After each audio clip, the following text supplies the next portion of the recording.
Beneath the roar of 50,000 screaming Romans, something happened that the empire spent centuries trying to erase. Not on the blood-soaked sand where gladiators fought and died, not in the public executions that crowds cheered for, but in small stone chambers built deliberately into the foundation of Rome's greatest monument.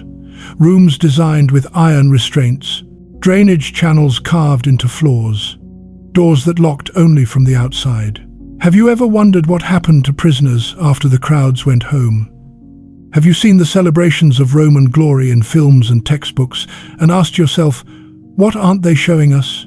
Do you know someone who thinks ancient civilizations were somehow more honorable than we give them credit for? What you're about to discover isn't speculation. It's documented in Senate records, confirmed by excavations beneath the Colosseum, referenced reluctantly by Rome's own historians who debated whether future generations should even know this existed. This is about the reward system that turned human beings into prizes. About the practice so vicious that provincial governors warned it was creating more enemies than Rome could handle. About the moment when even an empire built on conquest had to ask itself, have we gone too far? Before we continue, hit that like button if you've ever questioned what really powered ancient empires. Subscribe, because once you understand this, you'll never look at Roman history the same way again. Drop a comment below. Where's the line between maintaining control and losing your humanity? In 79 AD, after a major military victory, the Colosseum received hundreds of captives from a conquered territory. What happened to them over the following weeks became Rome's most carefully buried secret. A policy so calculated that the infrastructure was built right into the arena itself. This is that story, the one Rome didn't want told. The Colosseum wasn't just entertainment, it was propaganda carved in stone. Completed in 80 AD under Emperor Titus, this massive structure held more people than most cities of the ancient world. The smell alone told you what happened there: blood, animal waste, burning flesh from nearby execution pyres, and sweat from thousands of bodies packed into wooden seats. But the real machinery of Roman power lived underground. The hypogeum, a labyrinth of tunnels, cages, and passages beneath the arena floor, was where Rome processed its inventory. Wild beasts hauled from Africa, criminals sentenced to die, prisoners from failed rebellions, all categorized, logged, and stored like grain in a warehouse. Engineers designed elevator systems that could lift entire platforms through trapdoors in the sand. One moment the arena floor looked empty, the next, lions emerged as if conjured by the gods themselves. Everything was calculated for maximum psychological impact. Gladiatorial games served multiple functions simultaneously. They honored the dead through blood sacrifice. They reminded citizens what happened to Rome's enemies. They gave emperors a way to measure public mood. If the crowd loved the spectacle, the emperor was safe. If they grew bored or angry, rebellion might be brewing. Most importantly, the games reinforced a simple message: Rome decides who lives, who dies, and what happens in between. Conquered peoples weren't just defeated militarily, they were humiliated publicly, stripped of dignity, and transformed into objects. Warriors who once defended their homelands were forced to kill each other for Roman amusement. Noble women who held status in their societies were reclassified as property. This wasn't cruelty for its own sake. It was strategic dehumanization, a weapon as effective as any legion. When Roman legions crushed a rebellion, the surviving population faced systematic processing. Men of fighting age were typically executed immediately or sold to gladiator schools. Children became slaves in households or farms. But women, especially those from noble families, entered a different category entirely. Roman law was crystal clear. Anything taken in war belonged to Rome. That included people. Captives had no legal rights, no protections, no voice. They existed in a legal void where Roman citizens could do virtually anything without consequence. After major victories, triumphant generals paraded captives through Rome's streets. Crowds jeered, children threw garbage. The message was unmistakable: your gods failed, your warriors failed, your civilization failed. Now you belong to us. Those who survived the march were distributed according to strict hierarchy. The emperor claimed first choice. High-ranking officers selected next. Then came rewards for exceptional service. Gladiators who won significant bouts earned privileges. Gold coins, certainly. Better food and housing, sometimes. But the most valued reward was selection from the captive population. This wasn't random. Arena officials maintained detailed records: age, origin, physical condition, status before capture. Women from ruling families were specifically noted because their humiliation carried symbolic weight. The system operated with bureaucratic efficiency. Scribes logged every transaction. Guards escorted captives to designated areas. Physicians inspected them for disease. Everything was documented, filed, and archived. And here's what makes this so chilling. Nobody questioned it. This wasn't viewed as exceptional cruelty. It was standard operating procedure, repeated after every major conquest for generations. Historians estimate thousands of women passed through this system during the 1st century AD alone. Most left no trace beyond a single line in a logbook, no names, no stories. Just inventory transferred from one column to another. The empire ran on this machinery, and it ran smoothly because everyone played their assigned role. When a gladiator earned the right to select from captive prisoners, what exactly did that mean? Roman writers danced around the details. They used phrases like customary privileges and spoils of the victor. Later, historians described it as traditional rewards. But excavations beneath the Colosseum revealed the infrastructure that made these euphemisms concrete. Archaeologists discovered chambers built into the hypogeum's original design, not added later, but planned from the beginning. Small rooms with benches, iron rings mounted into stone walls, drainage systems carved into floors, heavy doors with external locks. These weren't cells for dangerous criminals. They were too clean, too organized. They weren't storage for equipment. The architectural features told a different story.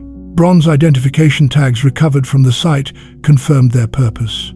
Stamped with the word captiva and dates from 79 to 82 AD, they matched the period when Rome was aggressively suppressing uprisings across its northern territories. What happened in those rooms was considered a gladiator's earned right. He had risked death in front of 50,000 witnesses. He had delivered the spectacle the crowd demanded. Roman culture viewed his reward as justified, even honorable. The women brought to these chambers had no legal recourse, no one to appeal to, no possibility of rescue. They existed in a space where Roman law granted them zero protection and their captors total authority. Officials managed this system with the same efficiency they managed everything else. Captives were prepared, bathed, given clean clothing, documented. Guards monitored timing. Scribes recorded completion. Medical staff checked afterward for injury or disease that might affect future use. It wasn't chaos, it was policy. Senate records mention debates about appropriateness of certain victory customs beginning in 79 AD. The language is deliberately vague, but the timing aligns perfectly with increased resistance in conquered territories. Provincial governors began sending urgent messages to Rome. The treatment of captive women wasn't intimidating populations into submission anymore, it was radicalizing them. Survivors carried stories back to their communities. Those stories fueled uprisings that cost Rome soldiers, gold, and stability. The empire was discovering that some cruelties, even if legally permitted, carried strategic costs too high to justify. In the autumn of 79 AD, something unprecedented happened. A gladiator refused his reward. His name isn't definitively recorded, sources conflict, but the act itself triggered a crisis that reached the Senate floor within weeks. After a significant victory, this fighter declined selection from the captive population. He claimed the woman designated for him showed signs of illness. Arena officials recognized the excuse immediately as fabrication. But Roman bureaucracy had a weakness. It ran on rigid procedure. Challenging a gladiator's medical concern required formal inquiry, witnesses, and paperwork. Accepting the rejection took seconds. The officials chose efficiency. Word spread through the gladiator barracks like wildfire. Other fighters began refusing rewards, citing various excuses. Some claimed religious conversion to Eastern faiths that forbade such acts. Others simply said no without explanation. Trainers responded with beatings and reduced rations. But the damage was done. The system's invisibility, its greatest protection, had cracked. Then, a senator's nephew, a junior gladiator, was publicly disciplined for refusing his privilege.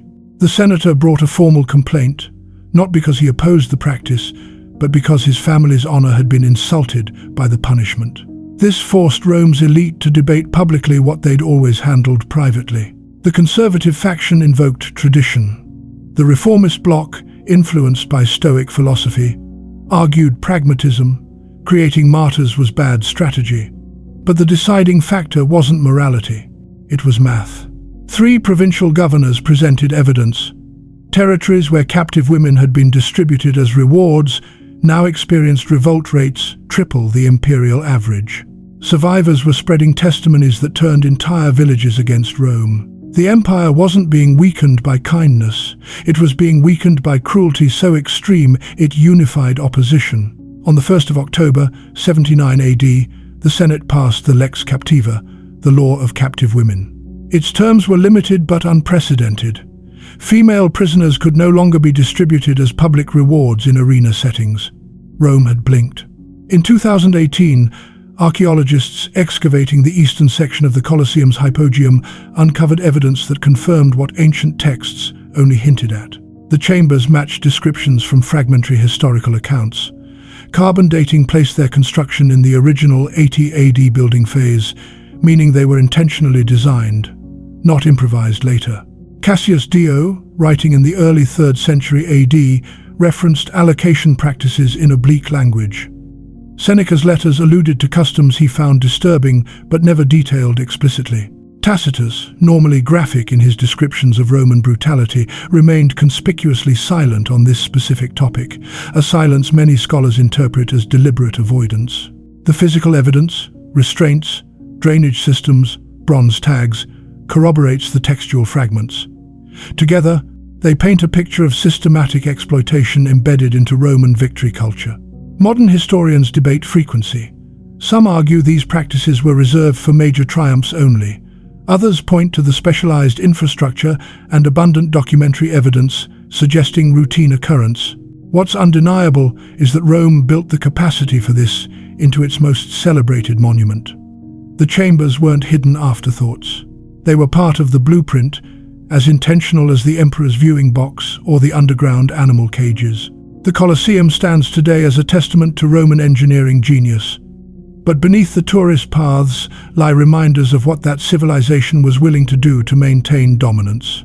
Rome conquered the known world with brilliant military strategy, revolutionary engineering, and a legal system that influenced civilization for millennia. But it also built chambers beneath its stadiums where human suffering became routine procedure. The line between civilization and barbarism has never been measured by architectural achievement or military might. It's measured by how a society treats those with absolutely no power to resist.